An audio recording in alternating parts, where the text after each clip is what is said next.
good with it in the hood with it? Welcome back to the Collective Clips, where you already know we get it in. But before we get it in, let's hit that like and subscribe button.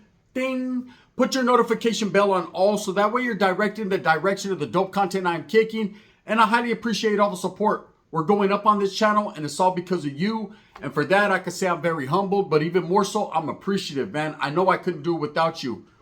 So here we go, right? You know, I was asked the other day, what's the largest gang or barrio in California?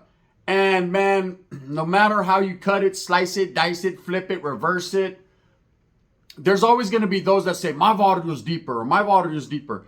Now, we know about gangs like 18th Street, MS-13. The Fresno Bulldogs are actually a very large group. They are different gangs, different streets, different cliques, but all one organization. They consider themselves Bulldog Business, Bulldogs. So they're deep. Southsiders are the largest gang, period, group. Now, the Southsiders are different barrios, okay? Florencia, 18.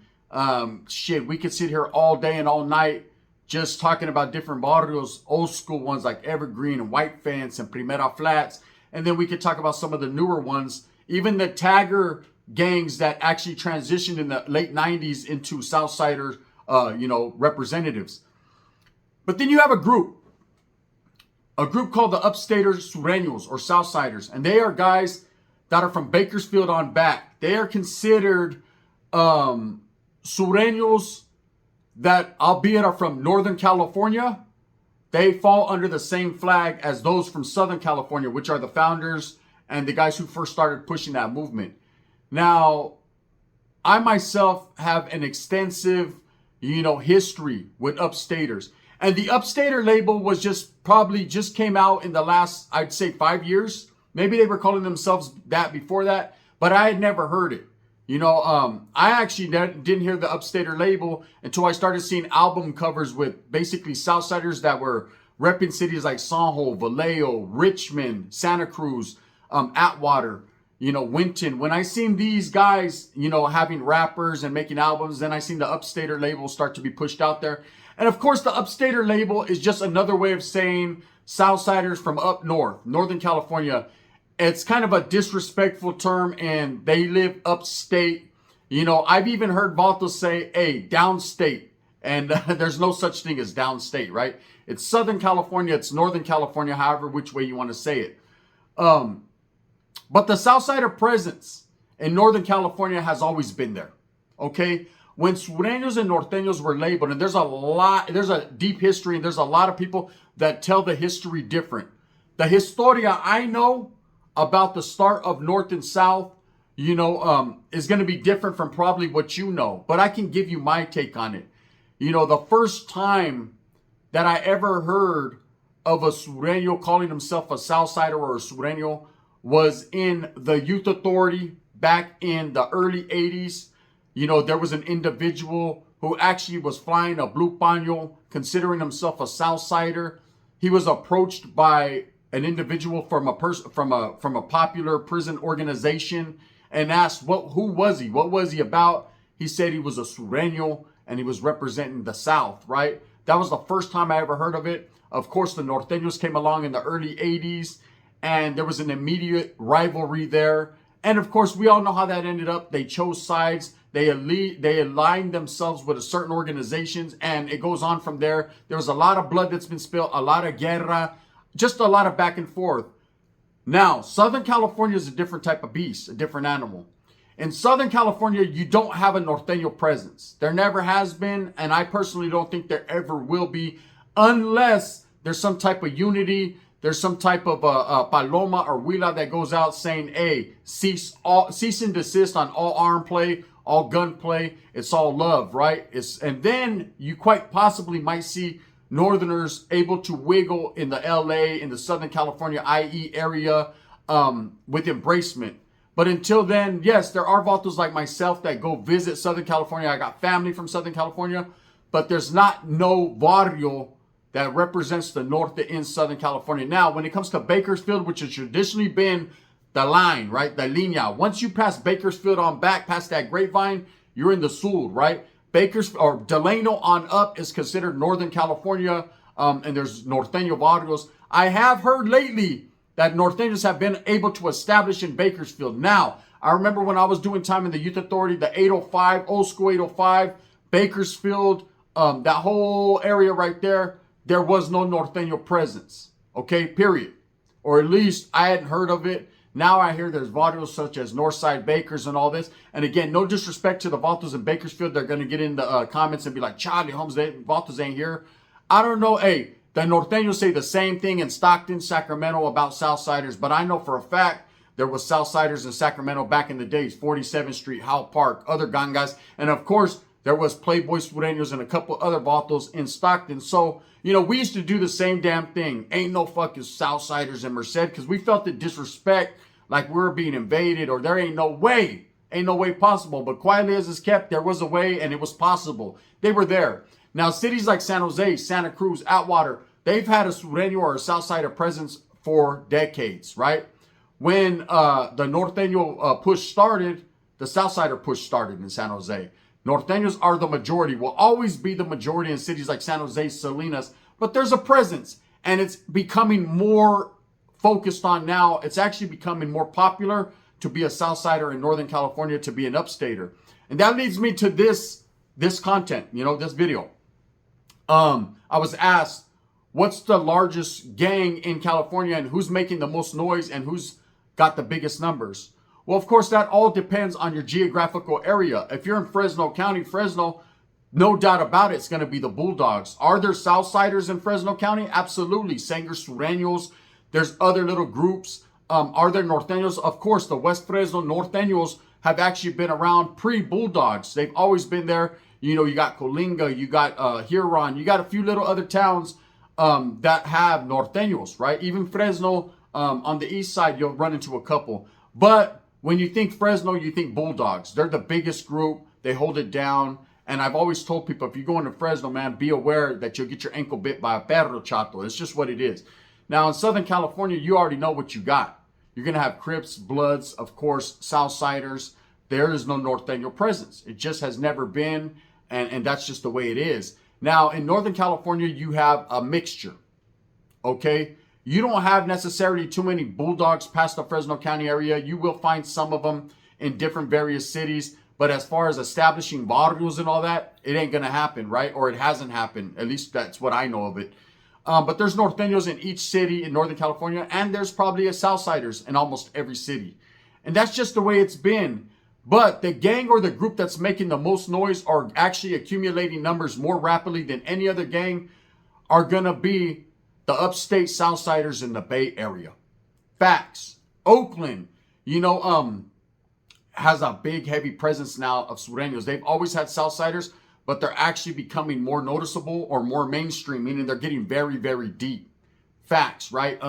Santa Cruz, like I said, has always had a presence of Southsiders. San Jose as well. I know that towns like Atwater, Winton, and there's Norteños in Atwater, but, you know, you think that, you think A-Town, you think South.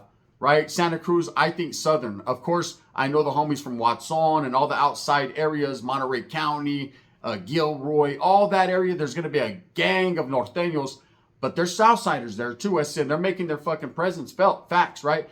Now, when it comes to towns like Richmond, Vallejo, you know, as you started to get into the Bay Area, the Southsiders literally took over the city of Richmond. The city of San Pablo, okay? The city of San Rafael. The Bay Area has, it seems like it's flipping. The majority of the numbers are in the Southsiders' favor, okay? Now, Oakland has some old history. Oaklawn, you know, the 30s, the dirty 30s, 38th Street, Jingletown, you know, the Fruitvale area.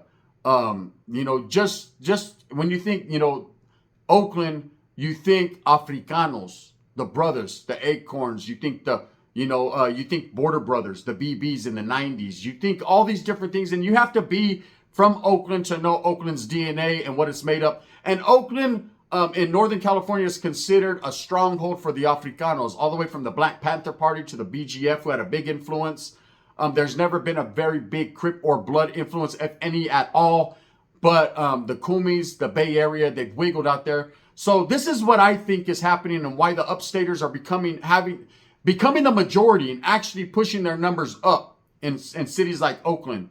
They've already taken over cities like Richmond, which I remember I did time. Shout out to Shadow from Richmond, RVL, Richmond Waterloo Locals in the Youth Authority. I didn't know too much about the city of Richmond. I just knew that that was a Northern California town and there was homeboys out of there. Little did I know, slowly but surely, a lot of those homeboys were being locked up, incarcerated in the 90s. And that's what was happening. There was a lot of drugs being sold, a lot of gangbanging happening. So homeboys that were laced up and educated, when I say homeboys, I mean norteños, were locked up at that time. And that made it easy for migrant workers to move in. You know, in the Bay Area, you have a lot of canneries. You have a lot of manufacturing buildings. So a lot of the Mexican presence is there because they work these jobs. Just like in the Central Valley, you have a lot of migrants that come from Mexico or immigrants, and they travel from place to place following the fields, following the field work, right? When they do that, their first stop, of course, is LA. So they bring their kids, their second generation, bring that influence that they learned from the South and they bring it up north. Okay, and that's why you would have a lot of the norteños back in the days, in my days, considering the upstaters, which are now known as upstaters, as paisas. Okay, that's where you got that. And of course, them being more Mexicano or more traditionally Mexicano, right? They would consider norteños mayateros or white or whatever. They would say, hey, these guys from up north try to act black. They don't speak Spanish. They're a whole different breed. They're not true to their Mexicano roots or their cultura. And there was a big discrepancy there because norteños were true to their culture. They were Mexican. They were just raised and born in a different geographical area where it was more so all love between black and brown. And no one played that shit. No one really tripped. There was individual gang wars, but black and brown, you know, rocked. It was always like that, especially in the Bay. Not as much in the Valley as the Bay, but it was that love, right? Now, because you have such a heavy Africano influence, a black influence in the Bay Area, cities like Oakland, San Francisco, Berkeley, Richmond, that area, right? You have a lot of the norteños that have become encumbered or embraced that urban flavor. So yes, you did have a lot of norteños with, say, cornrows, gold teeth in their mouth. You know, they were really on their pimping and their pandering and the way that, you know, the Bay Area has its own get down, its own language. Its own, they've been innovators in this shit for a long time. There's two places that are the innovators in California, and that's LA and Oakland, or the Bay Area, period, right? These guys are the ones that do everything first and everyone else follows suit. Facts, true. There's going to be people that deny it, but you could call it any way you want. To me, and the way I was taught, that's just what it is. Heavy influence from LA as far as the gangbanging, that's the mecca, that's where the shit started. When it comes to all the flavor and all that, give it up to Oakland and Frisco. They did that, right?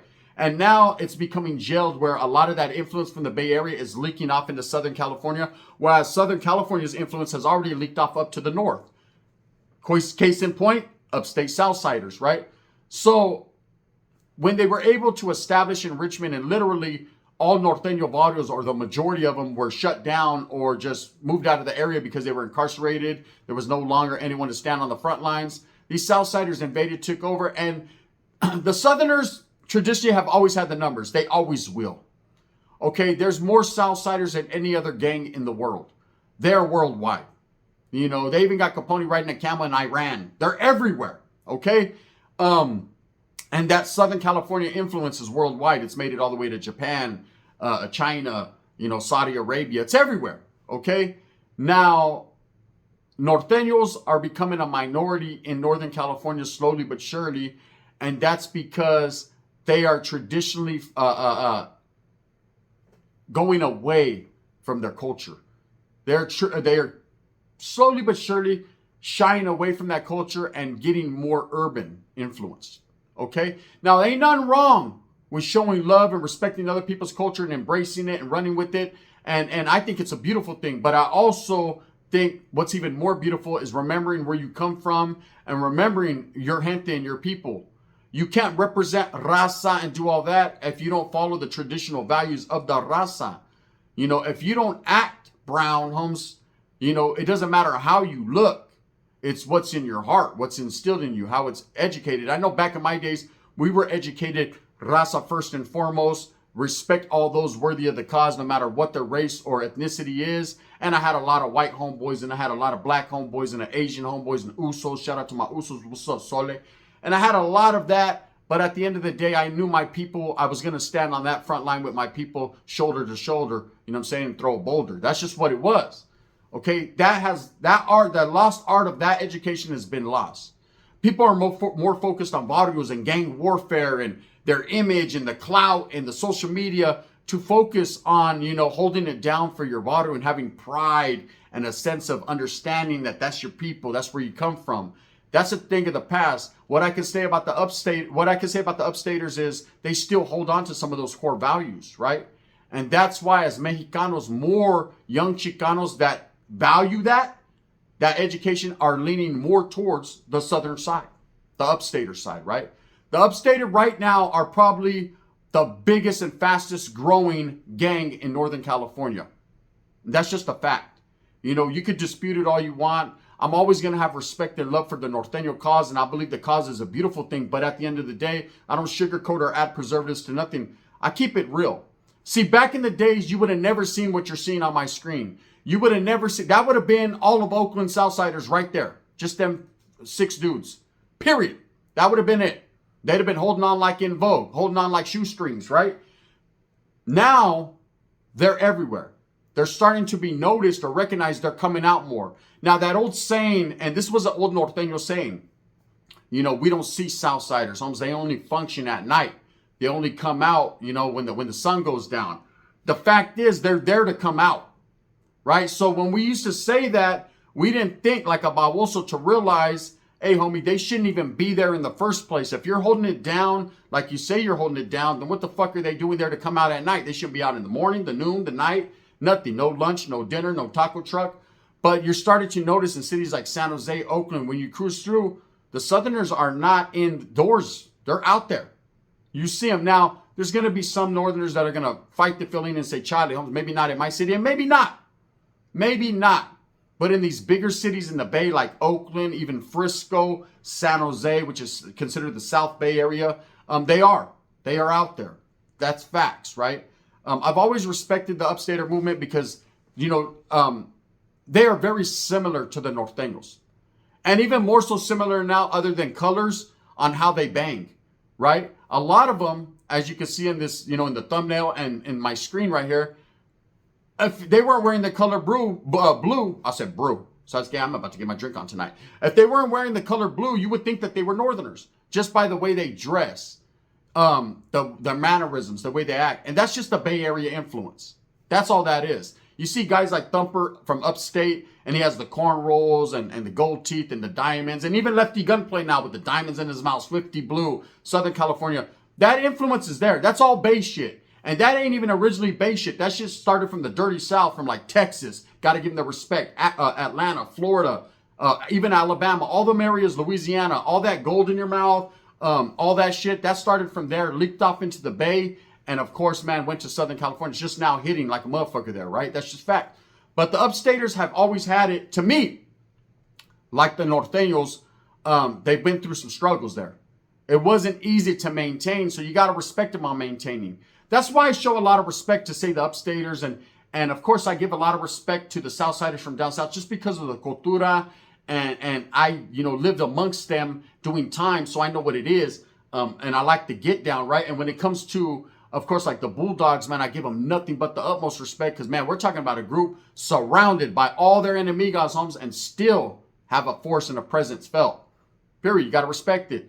But the upstaters right now, to answer the question of the guy who asked me, are the largest group that are gaining numbers and are starting to become mainstream, starting to notice them. They're starting to make noise, starting to recognize it. You know, and that leads to a lot more of, say, these upstater channels that are actually, you know, and I don't respect the fact that they go out there and I don't respect the fact when Norteños do it as well, because Norteños should know better, right? Are laced better than that. But when you see these youngsters, and this, I think it's just a younger generation that are going out in other people's neighborhoods, filming it, hunting, going beating up on people, checking, slapping random people. I seen a video the other day where this OG gets slapped. I think it was in San Francisco. He wasn't even gang related. You could tell he was a homeless guy, just a Mexicano, man. You should be trying to uplift our gente, man, if you see him out there struggling in the streets. But that's a different piece of content for a different piece of content, right? But I see this young Southsider go up, slap him in the face, call him all types of derogatory terms that you would call a northerner. And I chuckled to myself thinking that would have never happened back in the days because our raza was more about our people, but now it's kind of just like for the clout. Hey, look, I slapped that norteño. And that dude wasn't even that. That's basically, that's counterfeit. That's it. That's counterfeit. Now, I remember when the first time the Upstaters, we took them lightly and we paid the ultimate price. I told that story in San Francisco with the gang called the 19th Streeters. They were from 19th Street, right? And they were pretty well known in Frisco. They had a little pocket in the Mission, and they were doing their thing. And we ran into them, kind of like a setup with some chicks. And it was an ugly situation. Now, at the same time, that's when I started to notice, going into cities like San Jose, that, I started to see Sureño taggings and 3 dots here and 4 dots crossed out there. And I started to recognize these guys are really out here doing this, Now, when it comes to the gang life, it's really, to me, it's 2024. Anyone that's just now joining a gang, there's a lot more out there. Get your money. Okay, get your money. If that's what you're choosing to do, if that's what you want to be involved in, I understand, but I don't quite understand. I'm too old for the shit now. But I recognize, the beat just goes on. It's just a total, it's just going round and round. But it's not the same way it was for me. It's not the same way it was for my father. We're all different. We all have different rules, regulations. But the Upstater movement is definitely making noise. Now, when it comes to Southern California, here's some facts, right? Back when I was doing time, the early 90s in the Youth Authority, a lot of the vatos from the South, especially from the LA area, they used to give the blues or kind of question Upstaters, vatos from up north that were considering themselves Sureños, as well as even vatos from the 805, man, Chiques, Bakersfield, Santa Bruta, Santa Maria, Lompoc, right?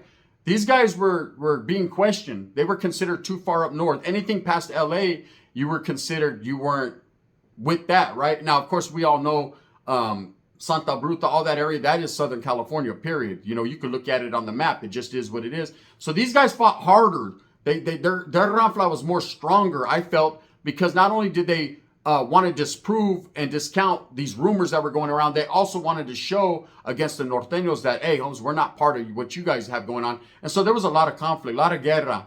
Now the Southerners from, the Bay, the Valle, whatever, they're under the same umbrella.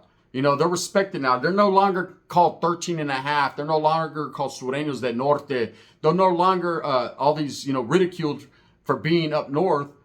Because people realize up north is with the business as well. There's no denying it. Everywhere's with the business. I mean, the Oakland killing rate is phenomenal, right? San Francisco, no, it ain't just fucking Castro, right? The Castro district. It's the fucking, they'll take more than your asshole district, right? It's just fools that come up short. So, the murder rate's always been like that. EPA, I remember East Palo Alto, what's up, rogues? To the EPA, the Usos out there, the Crips. That was murder capital for a minute in California. So there's just a lot of things going on in North as well as in South. But, people wanted to know who's the biggest gang taking over. And I would say it's not taking over. They consider it a takeover, but they're definitely gaining numbers fast. And that's probably the Upstaters, from the Bay Area, especially from Oakland and that area right there. Anyways, with that being said, man, just a quick spill, a little history lesson, a little game. For those that wanted to know, I answer questions because that's what I'm asked without giving up too much. With that being said, I hope that you move smooth with a purpose. Get everything that you want coming. And remember, at the end of the day, it's all about the struggle, the strive, the struggle. Now, trip out on this. I got a banger coming for you this afternoon. Bang, bang, right here. Make sure you guys tap in. Hey, guys, que my primo quiere eso. Yeah, hola. He needs the bola because he's got a good one. This was actually a video that I recorded. YouTube took it down because there was a little fight between some youngsters in it. Can't have that, right? So I had to edit some shit out. redo the whole video, man, in spectacular fashion, and I will be dropping it this afternoon. Make sure you guys tap in and show some support. Again, man, Dubs has also started a new channel called the Dub S World. Go show some support. Link in with him. Tap in with him. You know, he's trying to get some shit popping.